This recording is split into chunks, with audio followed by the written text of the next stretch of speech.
Hi, and welcome to the third video in a series by Hotjar that we're calling Building in Public.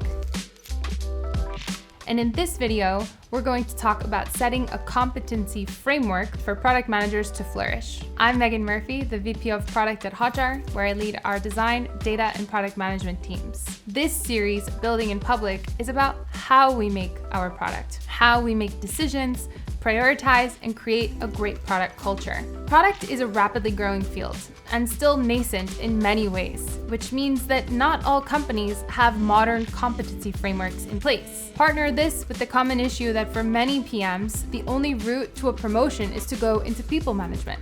And you risk leaving yourself with the Peter principle, that employees will be promoted to their level of incompetence. And by creating solid competence criteria, you can make sure that the progression happens in the direction of strengths of each PM, which is mutually beneficial. You get better work from them, and they get a more fulfilling career. At Hotjar, we intentionally disconnect progression from leadership, so people are able to earn promotions along either an individual contributor or a people leadership pathway. And both routes merit equal seniority and compensation at each level. So excellent leadership is never worth more than excellent individual contribution. And this is important at a place where we include the level and salary range on all of our job descriptions publicly. We assess performance against a very simple framework of execution, the way work is carried out, expertise, role-specific skills, and impact, the impact of the work, which works brilliantly with these three things. But as a rapidly growing product organization, we've recently outgrown our previous PM seniority criteria. So when I was looking for a framework to use for some inspiration, I found this excellent work from Ravi Mehta called the Product Manager Shape. I blended together Ravi's competencies and the way he visualized it with Hotjar's three criteria of impact, execution, and expertise. So this would help me draw distinctions between the expectations for people managers and for individual contributors and fit a little bit better in the Hotjar context. So there are 4 categories under each of the competency areas. On impact, it's how well does their work impact overall business objectives? There's influence within Hotjar. How well can someone rally the business around a common goal? And then there's mentorship and knowledge sharing. Do product managers share learnings from both successes and failures? And finally, people leadership. Are they able to motivate, equip, and coach people to do their best work?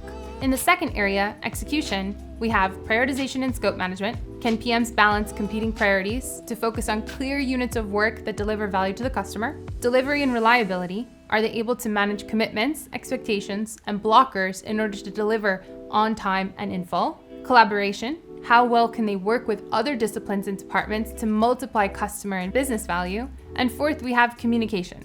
How well can they communicate decisions, needs, and feedback using the various mediums at their disposal? And the final category is expertise. So then we have the voice of the customer. Do they exhibit curiosity about both the problems and the needs of customers and the ways to meet them? We have data fluency. How well do the PMs understand our performance and our business through a quantitative lens? Then we have business acumen. Do they understand the challenges and constraints that we face as a business and have ideas on how to overcome them? Market prowess.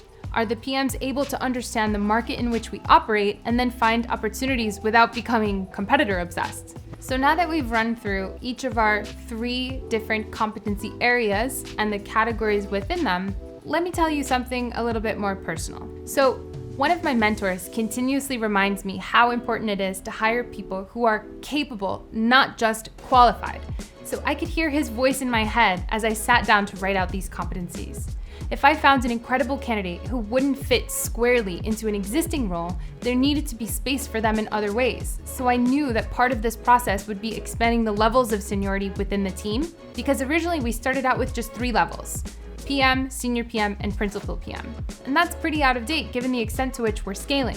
We've added a whole bunch of other levels, which we're gonna break down in just a few moments. So we have our product manager competencies, and we have our basic framework. So how do they map to each other? Well, like this.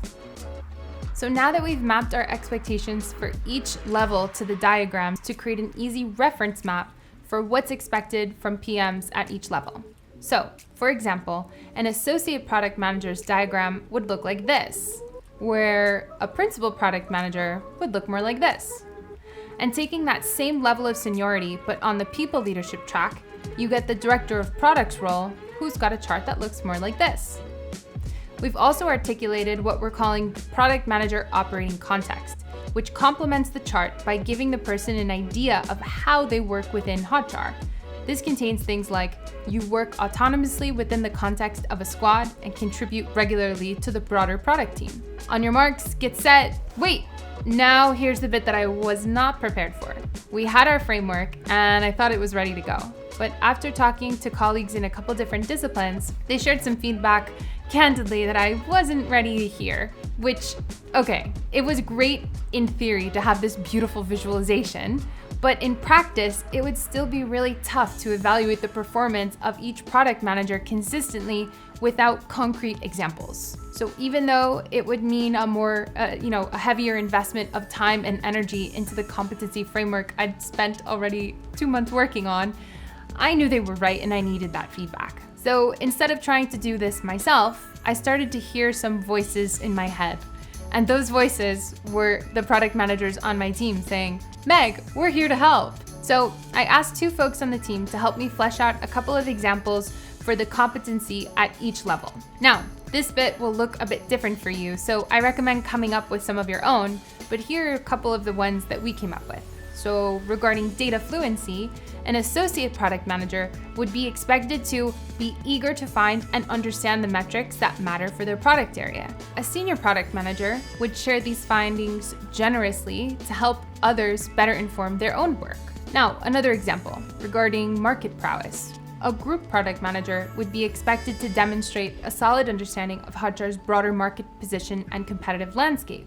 They would leverage this understanding to guide the PMs they lead to see how those squads are uniquely positioned to solve customer problems overlooked in the market.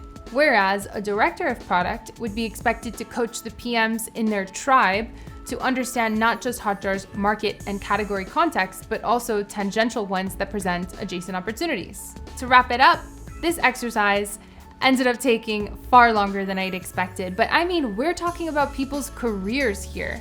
This is big, important, and meaningful stuff for every product manager who will be evaluated against this criteria. And even though it took some more time and effort than I planned, I'm really proud of where we ended up. So for a quick recap, you might need to do something like this.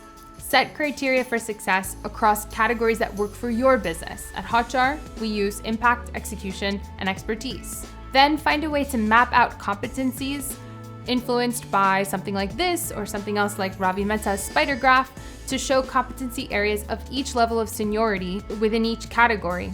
Then set the operating context of that role's requirements. When you map this to a graph that shows real examples of what each competency looks like, before you know it, you'll be on track to foster a high-performance culture that articulates expectations for everyone to keep reaching and growing. This is important not just for the product managers who will be evaluated against the criteria, but also for their own colleagues to understand how to give useful feedback in the first place. So we hope that taking you along the journey of our own building of a new competency framework for product managers has been helpful for you. So we hope you can take some lessons learned from our experience as you shape your own. This is a video in our Building in Public series. And so if you want to find more, check out our other videos. And otherwise, you know the usual YouTube drill: like, subscribe, share, and more importantly, share your feedback with us to help us do better next time.